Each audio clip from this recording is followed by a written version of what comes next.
Ah, c'est bien. On regarde qui? C'est la meilleure. On est là, on est avec toi. Bonjour et bienvenue à Ramatuelle. Bonjour. Alors pour vous, Nicolas Briançon, c'est un retour. Ouais. Vous connaissez bien, vous êtes vieux. venu un petit peu peut-être. Vous êtes venu comme acteur mais aussi comme metteur en scène. On se souvient de l'Extraordinaire Nuit des Rois, c'était en 2010. Est-ce que vous leur avez parlé du lieu? Qu'est-ce que vous leur avez Non, dit? rien du tout. Je leur ai même menti, je veux qu'ils se plantent. Et non, pas du tout. Bah ouais, on en parlait un petit peu. On en parlait un petit peu, mais je les laisse découvrir. Et Jérém, il l'a vu, puisqu'il est venu en mettant en scène consciencieux, répéter avant nous et me faire ses lumières. Et Marie, elle va découvrir. Mais Marie, elle découvre tous les festivals cette année. Et moi, je suis émerveillée. À chaque fois, je dis oh, c'est génial. Et puis, c'est encore plus génial. Ouais, donc ça va être super. Où va-t-on s'arrêter? Non, mais c'est vrai que Ramatuelle, c'est le paradis, quoi. On a un peu l'impression, c'est le paradis des festivals, quoi. Il y a un truc, et puis il y a un rapport scène-salle que je trouve génial ici. C'est pas trop grand, pas trop petit, on est à la bonne hauteur. Et quand c'est plein, c'est vibrant, quoi. Et puis, nous sommes sur les terres de Jérémy. Donc, c'est la région de son cœur. Alors, moi, ça me fait encore plus plaisir d'être là. C'est ça, alors Jérémy, vous, c'est votre première pièce à Ramatuelle, mais vous connaissez bien la Et région. la dernière. Non, ouais, c'est pour ça que ce que vous venez de dire, c'est que pour moi c'est super émouvant du fait d'avoir passé toutes mes vacances ici, grandi ici, ma maman vit ici, et d'un seul coup d'avoir la chance que cette pièce vienne au Festival de Ramatuelle, c'est une chose extrêmement émouvante. Et ce que disait Nicolas, c'est vrai qu'on a fait plusieurs festivals dans des lieux si différents mais si beaux.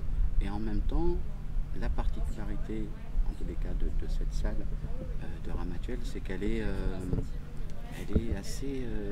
Elle peut paraître grande, mais en fait, elle est assez conviviale. Enfin, il y a un rapport intime. Ouais, voilà, où je pense que le spectateur se sent proche des acteurs, et c'est pour moi ce qu'il y a de plus important. Voilà. Marie, une question pour vous. Alors, on vous connaît, on vous aime au cinéma, on vous demande beaucoup. Et puis, le théâtre, finalement, comparativement, vous en avez fait moins. Et pourtant, dès vos débuts, vous avez été nominé pour un Molière. Et cette fois-ci, c'est la consécration, évidemment, vous avez eu le Molière de la meilleure comédienne. Ça vous donne pas envie de passer plus de temps sur les planches à l'avenir? Ah si, en tout cas, je me suis dit, quand même, je vais jouer plus que espacer de 12 ans. Parce que la dernière fois que j'avais joué, c'était il y a 12 ans. C'est ça. C'était un peu long quand même. Donc j'aimerais vraiment alterner. Ça me plairait bien. D'avoir toujours le plaisir de retourner au théâtre. Pas de rentrer dans un processus où on fait tout le temps, pas du tout la même chose, mais ou que du cinéma ou que du théâtre. Mais j'aime bien cette idée d'alternance. Nicolas Briançon, je suis obligé de vous demander, il y a cette formidable photo dans le programme. Tout le monde a dû vous J'allais en parler tout à l'heure, je me suis dit non, c'est un peu... Vous êtes tout jeune, vous avez quel âge? J'ai 25 ans.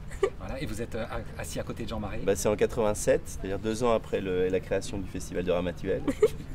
J'hallucine quand je raconte des trucs comme ça. C'est-à-dire que c'est mon premier gros spectacle. Je joue une pièce de Cocteau avec Jean Marais et je suis son assistant.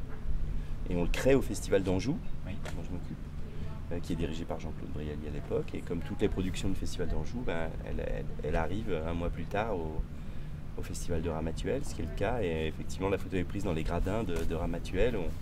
On est avec Jean, on regarde l'endroit pour savoir comment on va adapter le spectacle. Et c'est une multitude de souvenirs, le souvenir de Jean-Claude. Voilà, Jean-Claude qui accueille les artistes comme un seigneur, comme un prince, comme ça tout le temps. Jeannot, voilà, qui était un être absolument extraordinaire et que j'ai beaucoup aimé, et qui était vraiment voilà, un personnage absolument dingue. J'ai le souvenir très précis de la représentation, de la chaleur.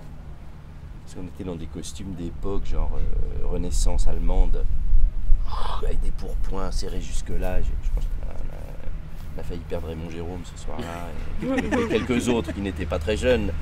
Et voilà, et l'accueil fait à ça, le dîner après avec Jean-Claude. J'ai des souvenirs ici, et puis je suis revenu très, très souvent, voilà, des souvenirs ici en pagaille qui sont très, très agréables, quoi, très chaleureux, très heureux. Voilà. Et maintenant, Marie, Jérémy, c'est à vous de vous forger des souvenirs à Ramatuelle. Et on compte bien s'en créer des bons ce Ah bah week-end. ouais, mais là, juste derrière, vous avez le Cap Camara. Après, vous avez Cap Taïa. Après, vous avez la Bastille Blanche et tout ça. Il y a plein d'endroits. C'est des boîtes de nuit, c'est quoi? Non, c'est que des plages Ah, pour d'accord. l'instant. Des petites criques secrètes. Exactement. D'accord. On ira demain. Très bien. Putain. Alors on vous donne rendez-vous ce soir et puis on vous souhaite une excellente soirée. Bah, vous aussi. Bien vous aussi. Merci Nous beaucoup. l'espérons. Merci.